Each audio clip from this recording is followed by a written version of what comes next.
There is a moment in a woman's life when everything around her looks the same, yet something within her begins to shift in ways she cannot unfeel. It is quiet, almost tender, the kind of turning that does not announce itself with noise, but with a soft ache beneath the ribs. People see her composure, her stillness, her ability to hold herself together so gracefully, but they do not see the weight tucked inside her chest, the inherited quietness, the practiced calm, the silence she learned long before she ever had the language to explain it. Something darker waits within that silence, not violent, not dangerous, simply forgotten. It lingers like an unopened letter, shaped by years of unspoken truths and unacknowledged longing. And when she finally stops running, when she pauses long enough to hear her own breath, she discovers the darkness is not there to consume her. It is there to be understood. It begins subtly, as these things often do. A faint heaviness she cannot name follows her wherever she goes. She wakes, she moves, she works, she cares for others. She plays her roles with practiced ease. But something inside her feels out of sync, as though she is watching her life from a slight distance, unable to fully inhabit her own moments. She notices it most during silent minutes, when she is brushing her hair in the mirror, or sitting alone in the car after a long day. A soft ache rises from somewhere deep, familiar in a way that startles her. It is not tied to a memory or a specific event. It is more like an emotional echo returning after years of being ignored. The darkness she feels is gentle but persistent.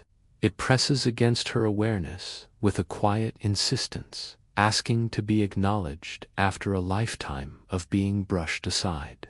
She tries, at first, to explain it away the way she always has. She calls it tiredness. She calls it stress. She calls it normal, but it grows patient enough to keep returning.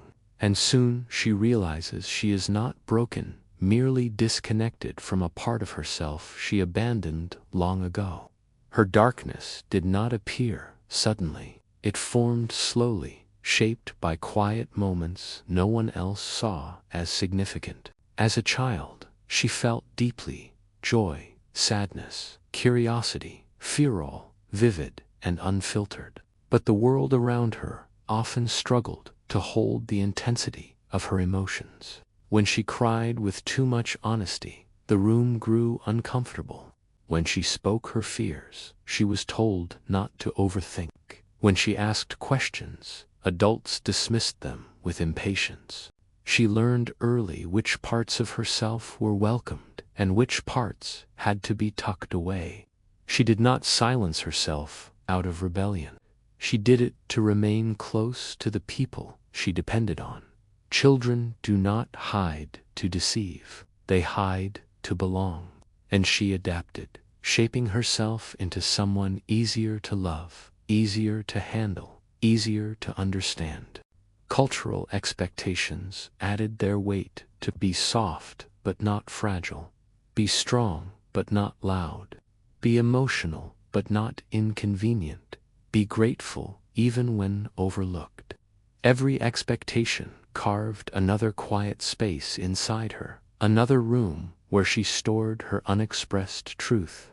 By adolescence, she had already learned the art of hiding her real feelings.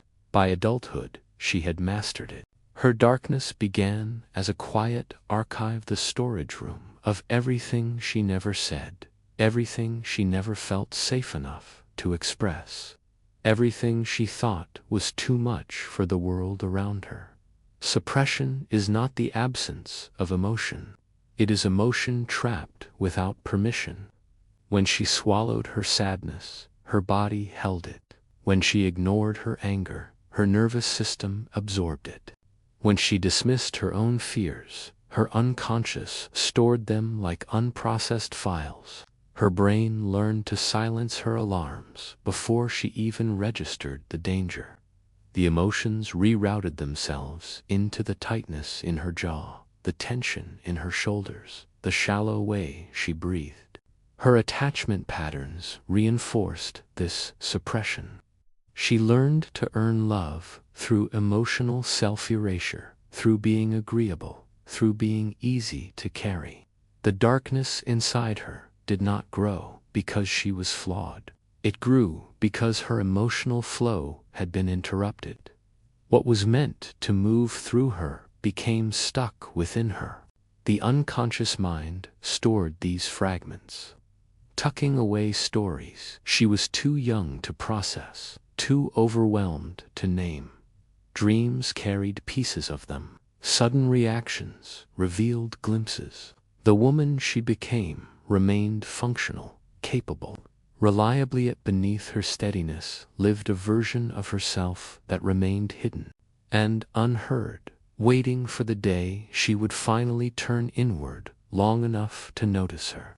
When that inner world finally began to stir, she resisted, not because she wanted to remain fragmented, but because she feared what might happen if she stopped performing the version of herself the world had grown comfortable with. She felt the tension rise, who she truly was pulling against who she had been taught to be.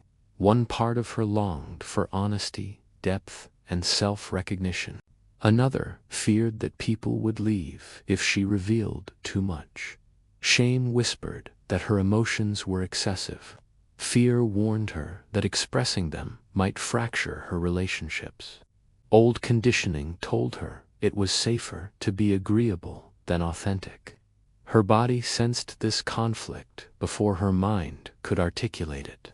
Sleepless nights, restless thoughts, unexplained heaviness. She felt herself oscillating between wanting to understand her depth and wanting to run from it. She misinterpreted her emotional intensity as weakness, unaware that it was actually a profound form of insight.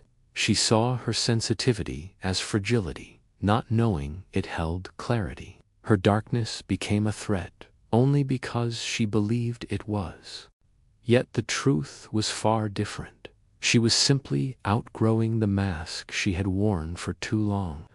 The struggle inside her was not chaos. It was the first sign of awakening. The turning point came quietly. It often does. Not with an explosion, not with a breakdown, but with a simple moment of profound realization. Perhaps during a sleepless night, or while washing dishes in silence, or during one long exhale at the end of a heavy day, she felt something shift.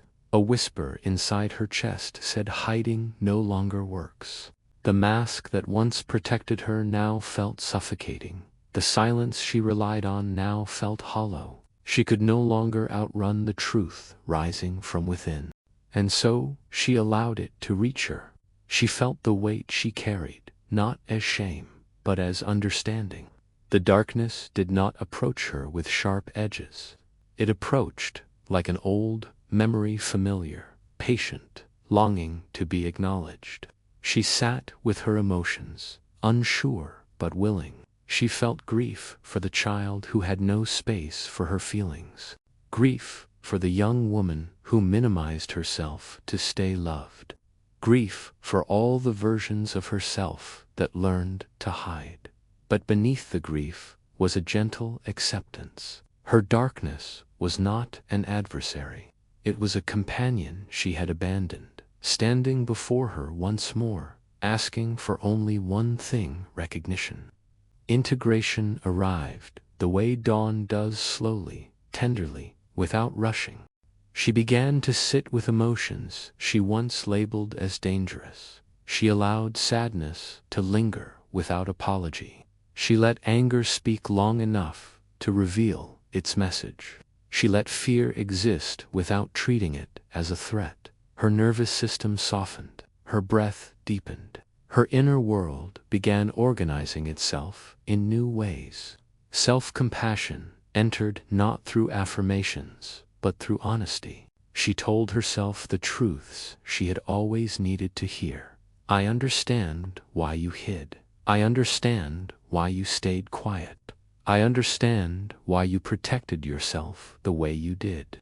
Slowly, the fragmented parts of her began to move inward, gathering around her like long-lost pieces of a self she thought she'd lost.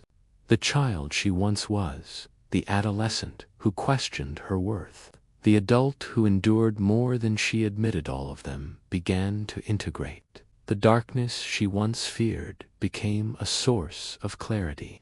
It revealed patterns, boundaries, truths she had never named. It grounded her rather than pulling her under. It became the place where her intuition lived, where her authenticity began, where her emotional wisdom rested. Integration did not make her light, it made her fuller, more whole, more rooted, more herself. And in the end, her life did not transform into something perfect. What changed was simpler but deeper. She no longer feared her own depth. She no longer apologized for emotional honesty. She no longer shrank to fit into spaces that did not honor her. She carried herself differently, not louder, not harder, just more real. Her darkness remained a part of her, but it no longer defined her. It guided her, it grounded her. It reminded her of the woman she had always been beneath the layers of expectation. She understood now that healing is not about eliminating shadow. It is about letting it exist without shame. Wholeness is not achieved by denying depth, but by embracing it. The woman who once feared her darkness now walks beside it with quiet respect. She did not become someone new. She became someone true. In that truth, she finally felt at home, steady, human, whole.